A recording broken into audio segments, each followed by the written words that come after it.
जी हम आगे बढ़ते हैं अपने पहले लेक्चर की तरफ, जो कि है जनरल एनाटमी से स्टार्ट होगा। अब जनरल एनाटमी मैंने बता दिया आपको, एनाटमी का एक पार्ट होता है जिसमें हम सारी एनाटमी की बेसिक्स पढ़ते हैं।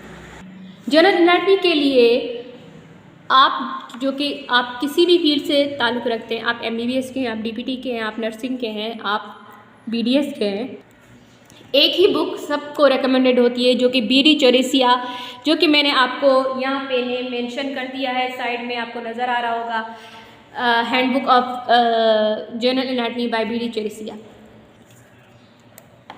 जो कि मैंने यहाँ पे नाम मेंशन कर दिया, आपको नज़र आ रहा होगा BD Chaurasia handbook of general anatomy.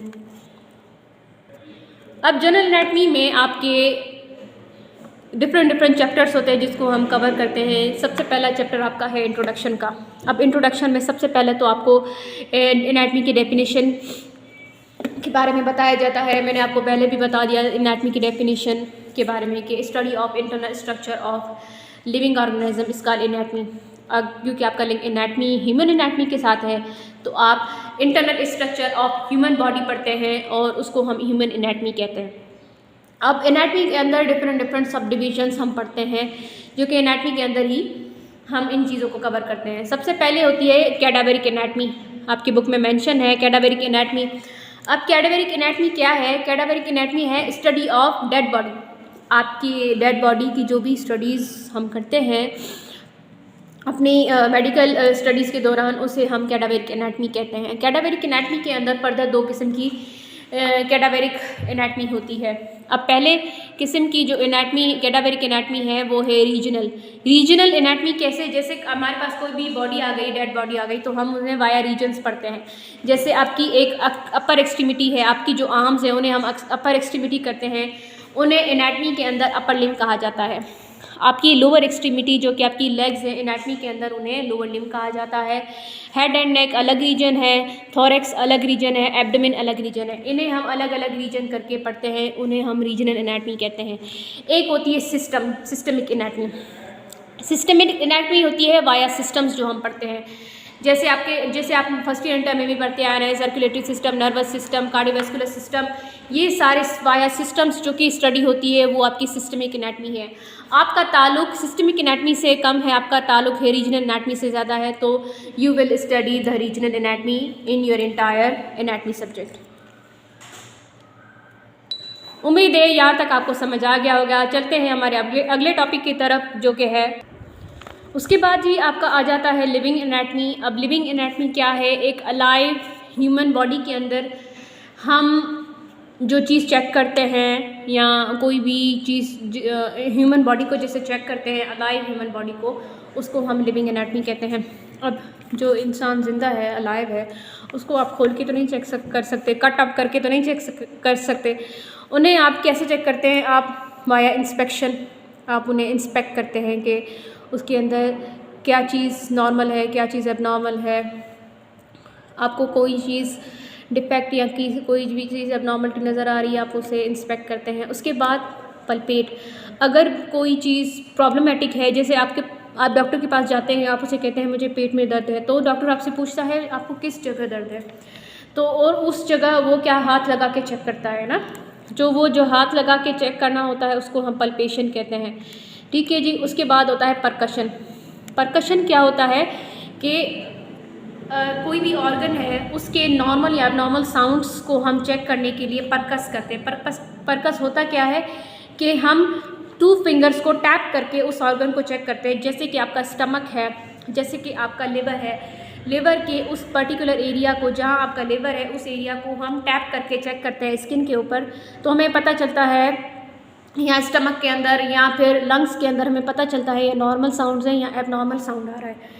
ठीक है जी, उसको हम परकशन कहते हैं। उसके बाद है ऑस्कल्टेशन। ऑस्कल्टेशन क्या होता है? हम स्टेथोस्कोप, आपने सुना होगा, स्टेथोस्कोप से जो हम चीज़ चेक करते हैं, स्टेथोस्कोप से जो भी चीज़ हम चेक करते हैं उसे हम ऑस्कल्टेशन कहते हैं। आपने अक्सर देखा होगा कि डॉक्टर आपकी ब्रीदिंग साउंड चेक करता है, डॉक्टर आपकी उसकी हार्ट बीट चेक करता है स्टेथोस्कोप से, उस प्रोसेस को हम ऑस्कल्टेशन कहते हैं। उसके बाद एंडोस्कोपी या रेडियोग्राफी, ये सारे टेस्ट करा के हम ह्यूमन बॉडी में कोई अलाइव ह्यूमन बॉडी में कोई एबनॉर्मलिटी है या उसके अंदर क्या क्या चीज़ हो रही है, उसको हम वाया दीज प्रोसेसेस चेक करते हैं, एंडोस्कोपी या फिर रेडियोग्राफी के अंदर क्या होता है, एक्सरेज यूज़ करके डिफरेंट टेस्ट कराए जाते हैं, जैसे कि एक्सरे, सीटी स्कैन, एमआरआईज, ये सारे टेस्ट करके हम ऑर्गन के अंदर कोई भी नॉर्मल या एबनॉर्मलिटी कोई भी आ गई है, हम उस चीज़ को चेक करते हैं, उसको हम लिविंग एनाटमी कहते हैं।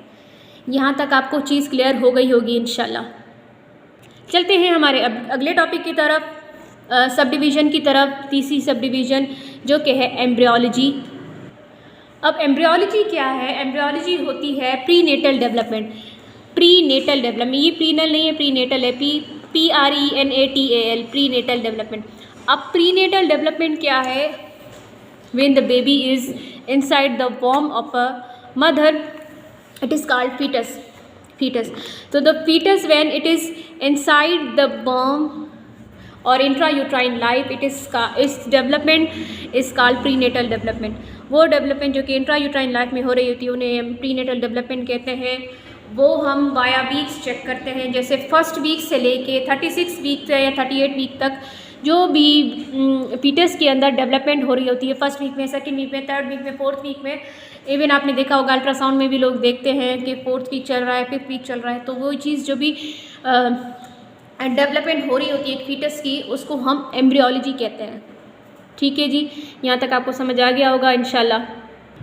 उसके बाद है जी हिस्टोलॉजी। अब हिस्टोलॉजी थर्ड सब डिवीज़न है। अब हिस्टोलॉजी होती क्या है? हिस्टोलॉजी के अंदर स्टडी ऑफ टिश्यूज़ हम पढ़ते हैं। अब टिश्यू क्या होता है? दो या दो से, आपको पता है ह्यूमन बॉडी सेल से बनी हुई होती है, दो या दो से ज़्यादा जब सेल्स बनते हैं वो टिश्यू कहलाता है। वो टिश्यू की स्टडी को हम हिस्टोलॉजी कहते हैं। आपकी पूरी बॉडी में, ह्यूमन बॉडी के अंदर, पूरी बॉडी के अंदर 4 किस्म के टिश्यूज़ पाए जाते हैं। होल ह्यूमन बॉडी के अंदर 4 टाइप ऑफ टिश्यूज़ पाए जाते हैं। एक होता है नर्वस टिश्यूज़, एक होता है मसल टिश्यू, एक होता है कनेक्टिव टिश्यू, एक होता है एपिथेलियल टिश्यू।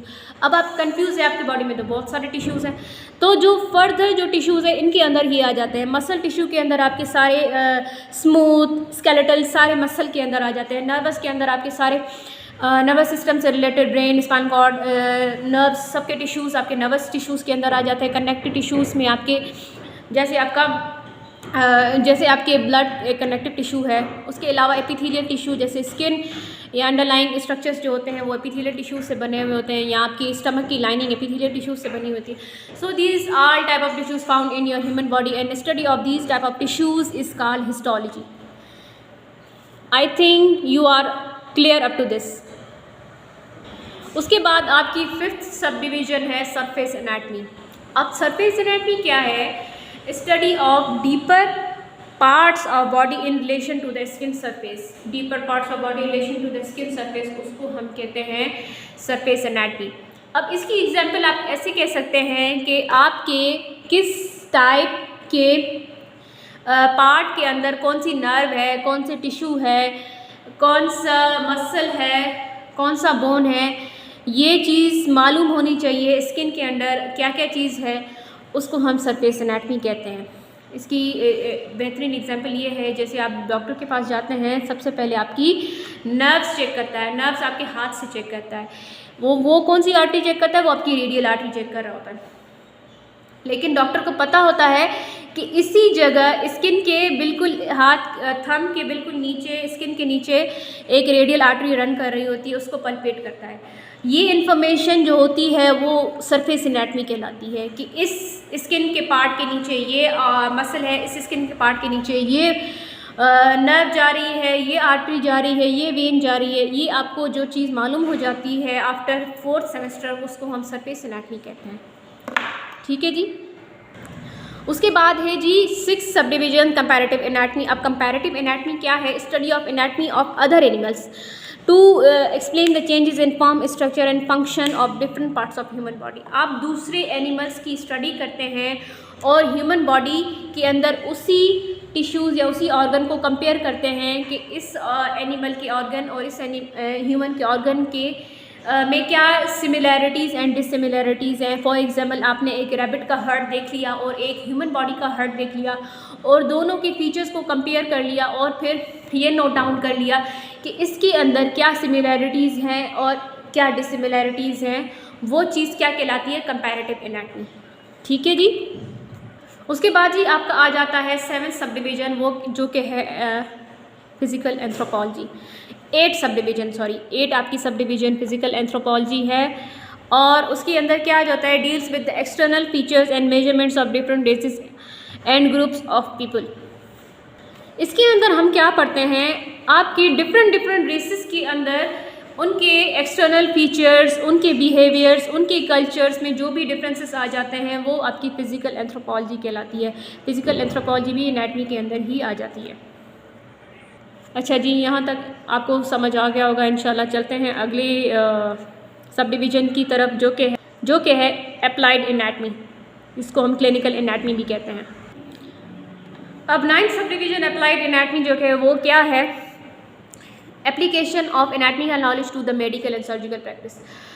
आप एनाटमी पढ़ने के बाद अपनी एनाटमी की जो इन्फॉर्मेशन होती है, नॉलेज होती है, वो आपकी क्लिनिकल प्रैक्टिस में जो आपके इस्तेमाल करते हैं उसे हम अप्लाइड एनाटमी कहते हैं।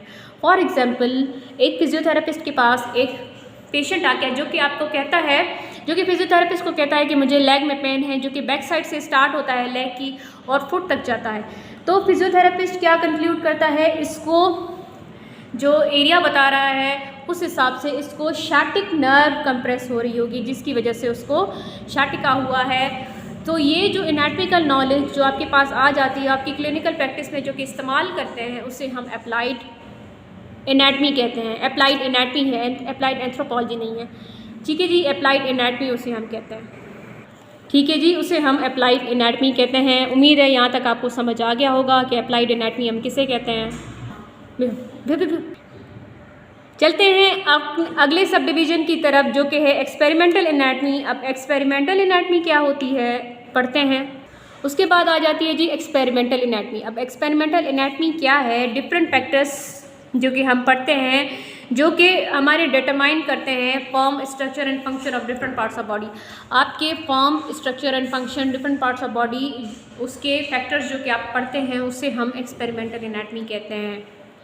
उसके बाद आपकी आखिरी सब डिवीज़न है जो कि है 11th जेनेटिक्स। जेनेटिक्स क्या होती है, जिसमें हम क्रोमोसोम्स की स्टडी करते हैं, उसके अलावा जीन्स की स्टडी करते हैं जो कि हमें डिटरमाइन करते हैं हमारी रेसेस के अंदर क्या क्या फॉर्म, स्ट्रक्चर्स में चेंजेस आती हैं और बिहेवियर में चेंजेस आते हैं, वो आपकी जेनेटिक्स में होता है। और जेनेटिक्स की स्टडी को हम, जीन्स की स्टडी को हम जेनेटिक्स कहते हैं, वो भी आपकी एनाटमी के अंदर आ जाती है।